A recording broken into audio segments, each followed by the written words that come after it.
السلام عليكم ورحمة الله وبركاته. دكتور عبد الله وعيس oo ka shaqeeya hargeysa takhasuska maqaarka aynu laba saddex kelmadood iska niraahno maanta cadceedu waxa ay yeeli karto maqaarkeena haddaynu nahay Soomaali oo aan ku noolnahay dhul baraha yani deegaano dhow oo cadceedu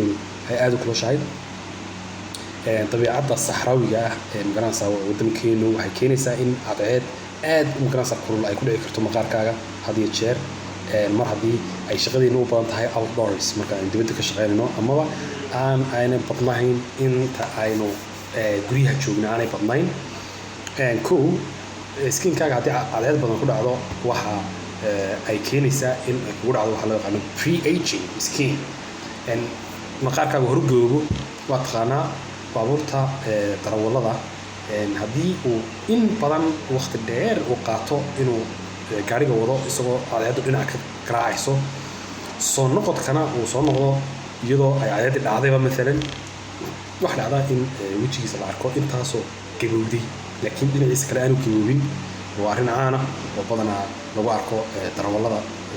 taraagiga layaashii haase inta badan xilay gaariga dhex fadhiyay oo cadceedu dhinac ka hayso soo taas dee cadceed badan wejigaa ku dhacdo skinkaaga ku dhacdo waxay keenaysaa in aad xilay horu gabowdo jirkaaga uu muuqdo jir gaboobay magaranaysa labaad waxa ay keeni kartaa haddii burooyin madow ay kugu yaalaan in cadceedu ay u beddesho kansar u beddesho haddii ay in badan ku dhacdo oo xilli buradaasi ay noqoto buro malignant ah oo kansar keeni karta